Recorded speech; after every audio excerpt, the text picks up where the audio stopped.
el orden que sigue, doctor Recalde. El doctor Recalde por la Federación de Trabajadores de Prensa.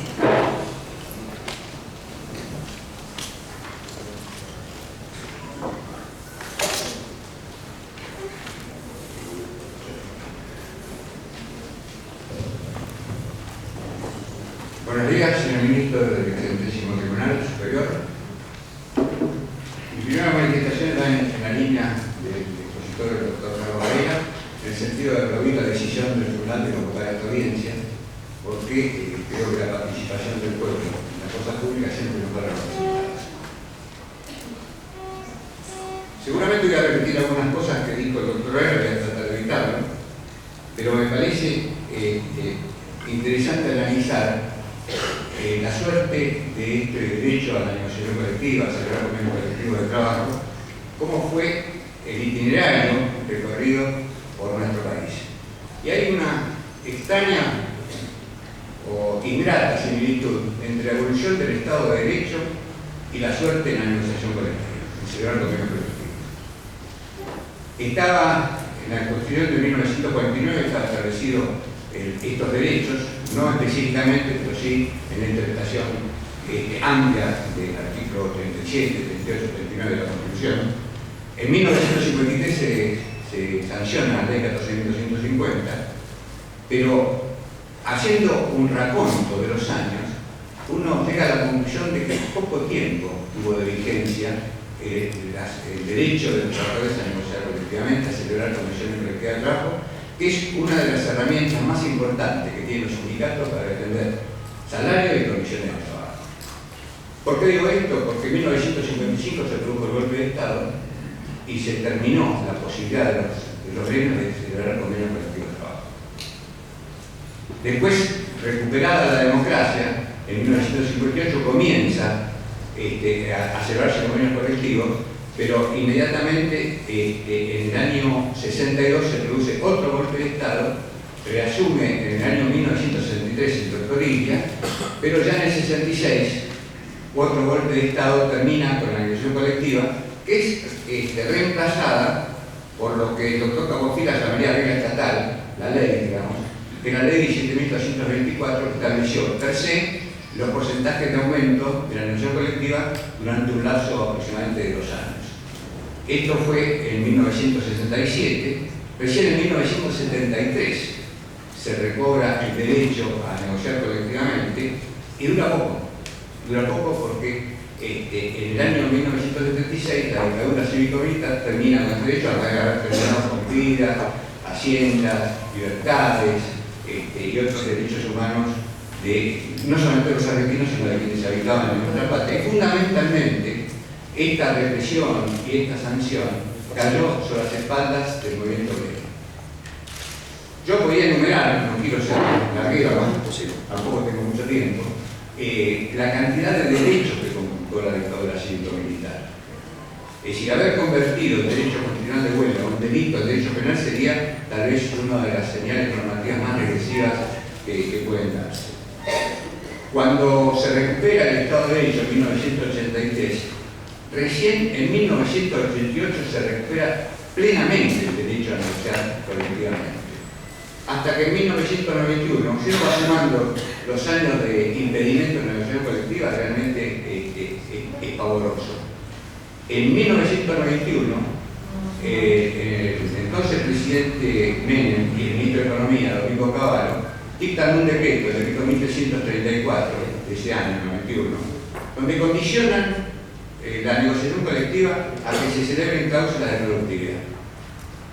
Esto evidentemente fue la intención de frenar la negociación colectiva. 2 años después se dicta el decreto 470 del año 93, donde también sujeta la negociación a que se celebren cláusulas de productividad, pero en vez de hacerlo al principio de la negociación lo pone como un obstáculo para la homologación de la Convención Colectiva de Trabajo. Si no hay homologación, obviamente el convenio colectivo no tiene la validez erga omnes. Esto, después llegamos al año 2000 y con la ley 25.250 también se ponen obstáculos en la negociación colectiva, se la fragmenta y se introduce algo que ya había sucedido con alguna variante, en el año 1998 con la sanción de la ley 25.013, que tiene relación con la ultraactividad de los convenios colectivos. Es decir, esta concepción del cese de la ultraactividad es ignorar la naturaleza jurídica, la esencia que tiene el convenio colectivo de trabajo, que no nace en cada momento, sino que es una especie de capas que se van incorporando hacia la historia de la organización sindical de ese gremio, de esa actividad, que va incorporando derechos siguiendo la evolución que tiene la sociedad. El pretender que cese esa ultraactividad de los convenios es realmente una espada de Damocles que pende sobre el convenio colectivo de trabajo y sobre la organización sindical y los trabajadores perteneciendo a eso. Más adelante voy a tratar de explicar qué incidencia tiene en el tema disidente que tiene el disidentismo tribunal a resolver acá con el tema de la ultraactividad de los convenios colectivos. En materia constitucional, cité la Constitución de 1949, obviamente la reforma del artículo 14 bis, el artículo 14 bis de 1957, que establece el derecho a celebrar el convenio colectivo de trabajo, y la reforma de 1994 con el artículo 75, inciso 19, que habla de la progresividad de los derechos, citado también por el doctor Carlos Varela, y además incorpora como un principio constitucional el de justicia social. Estos son un plexo normativo que entiendo que debe ser tenido en cuenta para juzgar sobre la validez, eficacia y plena vigencia del artículo 58 del convenio colectivo 17/75. Hay algunas normas en este itinerario que se fueron sancionando desde la ley 1450. Cuando se instala la electora cívico-militar, se sanciona la regla estatal 21.476. Esta norma tiene, más allá no voy a plantear las inconstitucionalidades varias que hay, voy a tratar de partir de la hipótesis de que son constitucionales las normas, más allá de encontraré con muchas de ellas. Pero a los efectos, si me planteo la peor de las hipótesis, me imagino que el resultado será mejor. Esta regla estatal tiene importancia porque por primera vez donde se condiciona a la firma de los convenios colectivos a que no se pacten, además de las indexaciones por aumento de costo de vida, etcétera, etcétera, que hace referencia al salario mínimo vital y móvil. Y esto tiene importancia porque tiene relación con un fallo de la Corte Nacional de Recuerdo Supremo de la Justicia de la Nación que dictó en un caso Provincia de Buenos Aires contra Telefónica Argentina.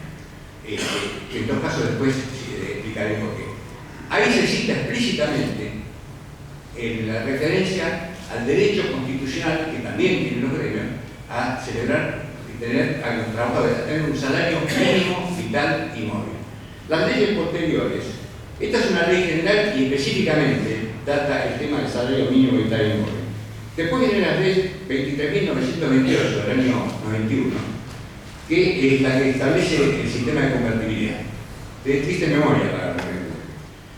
En la ley 23.928 lo que se establece son la prohibición de cláusulas de indexación, pero no se refiere específicamente a la prohibición de que los convenios colectivos se refieran al salario mínimo vital y móvil.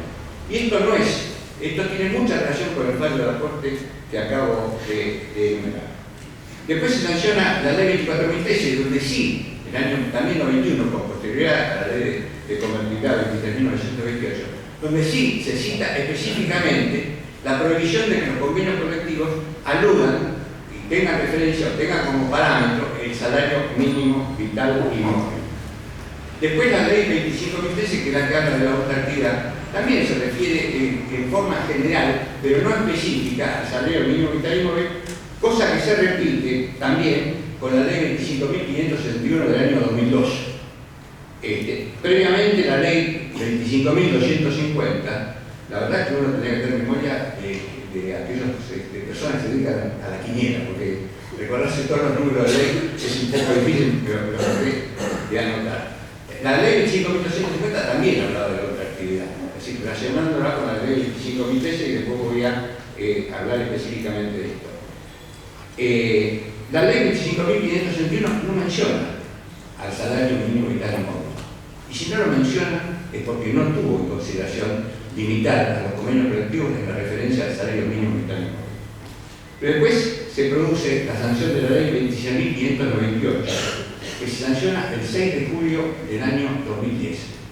Cito la fecha exacta del 6 de julio del 2010 porque tiene una referencia muy dolorosa para los trabajadores argentinos y específicamente para los abogados laboralistas, porque el 6 de julio del año 1977 se produjo lo que se conoce como la Noche de las Corbatas, donde secuestraron y asesinaron a muchos abogados, entre ellos la mayoría abogados laboralistas. Esta ley deroga el artículo 141 de la ley 24.013. Entonces realmente hablar del 141, hablar del artículo 141 como si existiera, es ignorar la existencia de esta ley. No solamente la Constitución Nacional, la Organización Internacional del Trabajo también tiene 3 convenios que aluden a este derecho, que es un derecho humano de segunda generación, discutir convenios colectivos de trabajo. Lo hace el convenio 89 de libertad sindical, lo hace el convenio 98 específicamente de negociación colectiva y también el 154 que promueve la negociación colectiva de trabajo.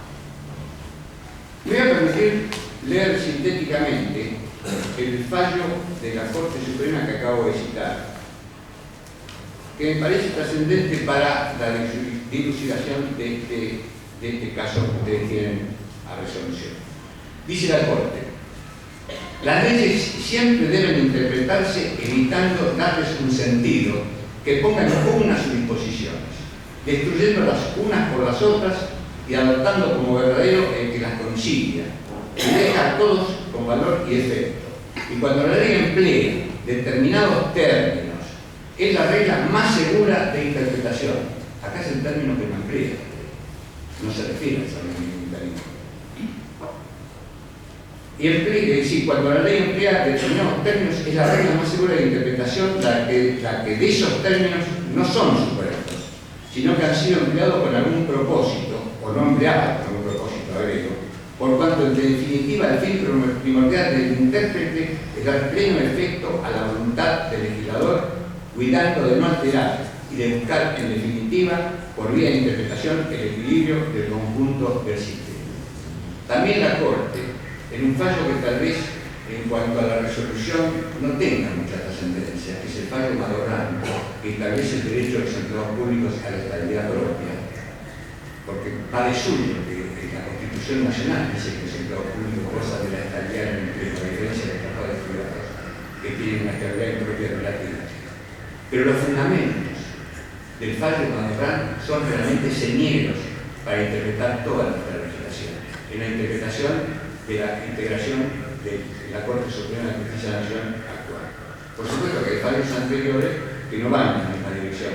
Tampoco el prestigio de las integraciones anteriores va en la misma dirección que el prestigio que tienen, más allá de las licencias que uno puede tener, los integrantes de la Corte Suprema de Justicia actual. Esto de interpretar la letra específica de la ley me parece trascendente, pero también hay una ley. La ley especial prima sobre la ley general.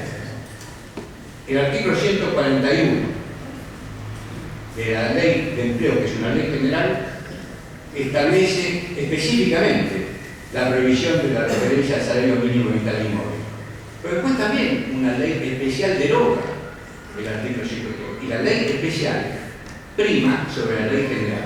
Y esta ley es la ley 26.598 que tiene absoluta vigencia en la actualidad. Hablaba de la otra actividad, y esto tiene que ver con algo que también se refirió el doctor Carlos Varela en otra dimensión. La ley 25.013, originariamente, que replica luego la ley 25.250, establece la posibilidad de que las partes signatarias de los convenios colectivos logren, casi imperativamente, nada más que por el transcurso del tiempo, la supresión de la ultraactividad de los convenios colectivos de trabajo. En el caso de la ley 25.250, a pedido de una de las partes, se puede convocar un arbitraje para que no decaiga automáticamente el convenio colectivo. Pero siempre implica el riesgo de que se pierda el convenio colectivo. Más allá de la inconstitucionalidad de esta ley, lo que quiero hablar es de los actos propios. Ninguna de las partes empresarias signatarias del convenio 17/58 durante la vigencia de ambas leyes procuró que se renegociara el convenio colectivo de trabajo convalidando con su acto propio la plena vigencia del artículo 58 del convenio 17/75. Esto me encamina a mí a sostener que, y reitero, sin perjuicio de las inconstitucionales que uno pueda establecer sobre estas leyes, que no hay razón ninguna para que se aplique con la plena vigencia de este artículo cuestionado por la parte comisaria, por las razones que acabo de explicitar. Le quería pedir permiso al tribunal para retirarme porque tengo un compromiso con la Corte Nacional de Justicia, soy miembro de la Escuela Judicial y tenemos una cita a las 15 horas, cosa que yo no preveía. Me anticipo porque sabía que podía hacer preguntas al final, no quiero parecer huyendo de la posibilidad de preguntas que pueda hacer en el excelentísimo tribunal. Así que muchísimas gracias por la atención.